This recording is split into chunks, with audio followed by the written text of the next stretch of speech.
Since it was first published in 1995, The Christmas Miracle of Jonathan Toomey has become a classic piece of Christmas literature.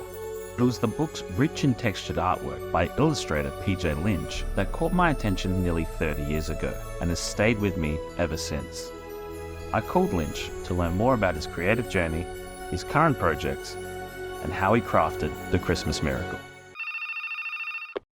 I used fantasy and my own drawings and books as a way of escaping from the grimness of the reality that was the Troubles in Belfast in the late 60s and 70s. If your kid grows up in a kind of unsettled political situation like that, and there's tension all around, it seems terrible looking back on it now, but that was our reality, and you just had to get on with it.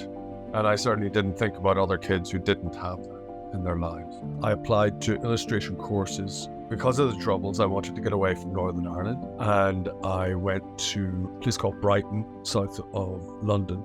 And it turned out to be a great choice because, the cohort of tutors was really good, and the most famous of all of those was Raymond Briggs. Briggs was just a superstar, and a lot of us who might have gone for advertising art or might have gone in a different direction, but because he was so successful at that time, a lot of us fell under his influence and decided we wanted to do kids' books. Almost immediately after college, I got a project to illustrate a book. It was called A Bag of Moonshine. It was written by Alan Gardner, who won the Mother Goose Award. And when you win prizes, it's a great way to get attention. A lot of publishers wanted me to talk to them about projects, and the most exciting of all of those was Sebastian Walker and David Lloyd from Walker Books. And I've been working for them ever since. It's like 34 years or something like that.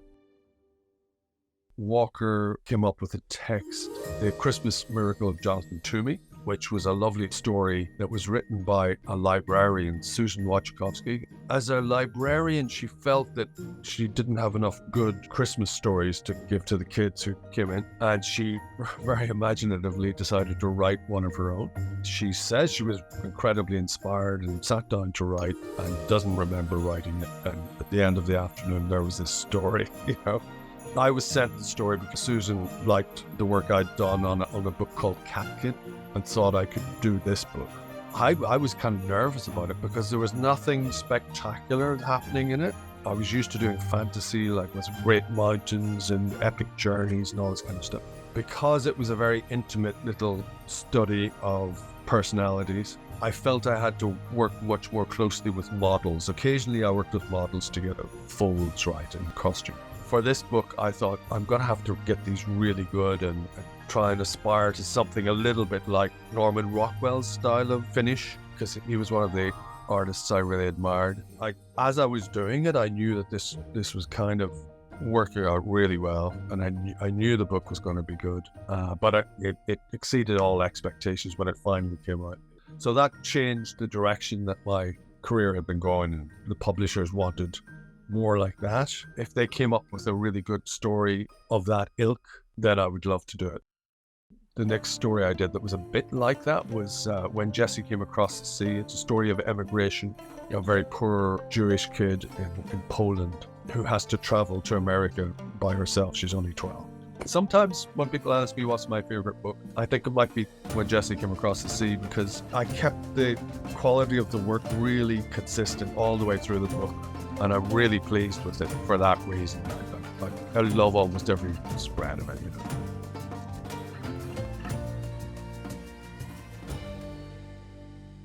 I've done 3 Christmas books, and then lots of other wintry books that have got snow in them. And that's because that's what I love to draw, probably. I love that sense of atmosphere. And if you said to me, there's a lovely sunny park scene with loads of kids dancing around, I'd be so depressed. So if it had a snow scene or a mountain scene, something like that, I'm more attracted to that. The Night Before Christmas. That's a lovely Christmassy poem. I suggested it to my publishers, and I was amazed that they wanted to do it, because I've since been told that there are like 200 different versions of that poem. I guess I did my best to make it as good a version as I possibly could, When I was a young man and I was doing all these fairy stories, I used to always model as the prince myself, or the young hero. Now I'm more like Santa Claus. So I was able to model as Santa Claus myself, which is great. So I got a costume together. I already had the beard. I think it was during COVID, and like a lot of people, I grew a big beard. So I think Santa Claus, you know, he comes over pretty authentically.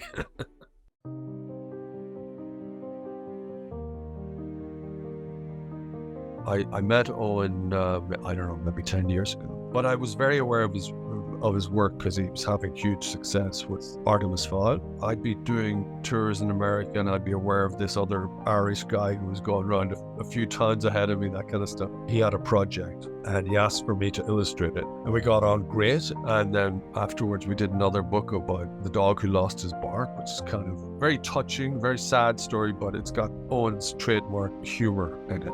And then he came up with this story, 3 Tasks for a Dragon, where he put in all the subjects that he knows I love to draw. So there's castles, there's mountains, there's dragons. Since A Christmas Carol, it's about 2005, I've been scanning artwork, and then I would sort of heighten contrasts, I would mess about with the colors, that kind of thing. So that's kind of subtle digital. But the most recent book, 3 Tasks for a Dragon, that's a big departure for me because the artwork for that, it's all pencil drawings, very detailed, big pencil drawings. I've got some here, I'll show you.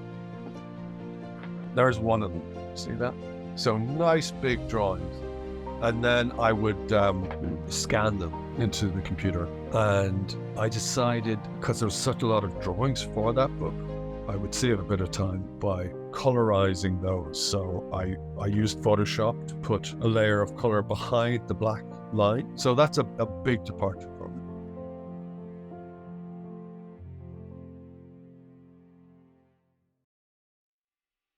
Illustrators, people who are very like me, who were very visual and who weren't so strong on writing.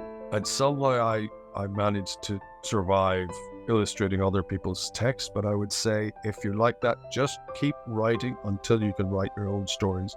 It's not so difficult to write a few hundred words for a story. It's hard to write a really good story, but I would say to anyone who's starting out as a children's illustrator, write your own stuff. I wish I'd started that many, many years earlier. I think that would have made a big difference. Do promote yourself, work hard on that side of it. Again, I'm looking back on my career and thinking I was quietly, modestly working away and hoping good things would happen. These days, with social media, artists can promote themselves and get to reach a wide range of people. Please draw using pencil and paper. I know digital work is, you know, such a boon in many, many ways, but I don't think you can do anything better than a blank sheet of paper and scribbling with a pencil. That's so good for your technique and for your thought processes and absolutely everything. So there's 3 pieces of advice. I want to get back into doing more painting from life. I used to do loads of that. I got really busy and I couldn't do it. So I want to get back to drawing from the model, drawing portraits. I love doing that kind of stuff. I keep finding new things that I want to do, you know, so hopefully I'll keep busy for a few more years.